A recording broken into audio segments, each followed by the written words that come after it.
Hello, welcome to my channel, and today we're going to continue with our series on the national recruitment cycle for public health specialty training in the United Kingdom. So if this is your first time of joining us, you're welcome, and if you've been following us, thank you very much. For those who have subscribed already, I want to say thank you, and if you haven't subscribed to my YouTube channel, this is a good time to do so. Why wait for another time to do that? Please go ahead, just go ahead and do it now. Thank you very much.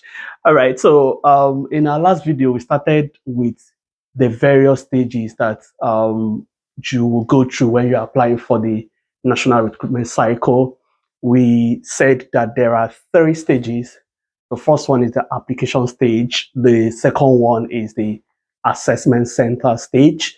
And the last one is the selection stage. So selection center stage. Yep. So those are the three things you have to do for you to really, the hurdles you have to cross for you to enter into public health specialty training. Yeah, we've done justice to the first stage in my last video. If you haven't reviewed that one, so you should just look it up. It's on my channel as well, and thank you for going to do that. Yep, so the second stage now, we'll move on straight to the second stage, and that is the assessment center stage. Congratulations if you have been moved from the application stage to the selection stage. It's not an easy thing, mind you. It's not an easy thing because a lot of people apply during the application cycle. You get almost 1,000 plus apply for that, and people are moved from the application stage to the assessment center stage. So those who are deemed eligible will be shortlisted. So if you've done the things we recommended that you should do in the first stage, you're likely to be selected for the assessment center. And welcome to the assessment center. What is the assessment center? Before I became familiar with those things, it used to be very strange to hear some of the names they call them assessment center. So it's just the computer-based test section of the public health specialty training application cycle. So the CBT part of it is the assessment center. And how is it organized? So those who have been shortlisted during the first stage of the application will be emailed about their success in the first stage, that they have been shortlisted, and they are moved to the next stage, which is the assessment center stage. What are you expected to do? The assessment center stage is managed by Person View, so it's more like an organization that is responsible for setting up the online CBT. I mean, the environment for that, not necessarily the exam. So you've got Person View scattered all over the world. You could have one in your country of origin. So you don't necessarily have to travel all the way down to the United Kingdom to do the assessment center. You could do that in your country.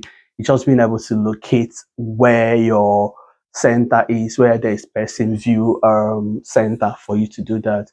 And you're always given opportunity also to select different centers. So it's on the first come first serve basis.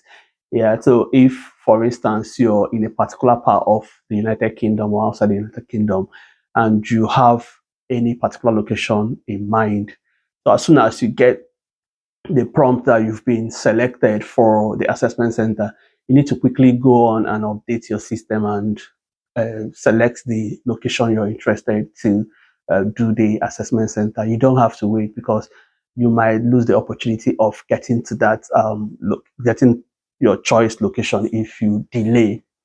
So what are the components of the assessment center? There are three components of the assessment center. So you're going to be assessed in three things. The first one is the situational judgment test. The second one is called the RANRA, and the third one is called the waxing glazer test. Situational judgment test, which is the bulk of the assessment center, tries to assess your ability to judge situations and make the right decision. So it's what you should do in an ideal state, not necessarily what you would do in that state, in that condition. Sometimes what we do in real life might be different from what we are expected to do or what we should do. So in the assessment center for the judgment test, you are expected to write down what you should have done in an ideal state. And there are two um, types, things that they will, two ways of assessing you in the situational judgment test. One is the ranking bit, and the other one is more like choose 3 out of 9 options. So the ranking bit is all about you being presented with a scenario, and you are asked to rank in order of importance how you would follow, how you respond to the situation. Take, for instance, you have a friend who had come in drunk and and is not coordinated, and you're asked how would you approach the situation. So there will be like 5 options: A, B, C, D, E, and you are expected to rank them from the first to the last thing you would do. And so when you finish that one, the other type of XJT is the choose 3 out of 9 options. You're still presented with a question, and you're asked to select 3 most appropriate answers, and those answers are independent of each other, unlike in the ranking one where each one is dependent on the other one. So that is the situational judgment test. The second one, which is the RANRA, is about the quantitative part of the assessment center. So you're basically asked to do some calculations, not necessarily highly mathematical, but you need to follow some principles to know exactly what to do. So the first one usually would be to check. So it's more like trying to compare 2 quantities, whether they are equal or they are not equal, whether you've got enough information to compare the two. So when you're asked a question, you should be able to say A and B are equal, B is greater than A is greater than B. You've got no sufficient information to answer that. So that is the part of what you would answer in the in the RANRA part. So there's also another aspect of RANRA where you're expected to respond to whether you're able to answer a question that you've been given based on the quantities that they have provided, the values they have provided in your options A and B. So I'll put some materials in the description below, just for you to know exactly how some of those questions goes. So the third thing you'll be assessed on the assessment center is the waxing glazer thing and waxing glazer text. So it all talks about your ability to provide that you can critically appraise and your cognitive capacities. So there are things around logic, deduction, assumptions, things around interpretation. You need to practice ahead of time to get used to some of these things. You see, even explaining them, it's difficult to really put them in basic terms because they are not normally what people see on everyday exam or something like that. So one of the resources that people consult when they want to do the assessment center is the job test prep. So which has the very 3 components, and you need to practice with that, go through that over and over again, and become familiar with what you're expected to do. The other thing really is in terms of your preparation, some people prefer to study alone, whereas others prefer to study with other people. So, for myself, for instance, I like working with other colleagues to learn how they have solved the problems, have discussions with them, present my own idea, and in so doing, I tend to consolidate on what I've already read.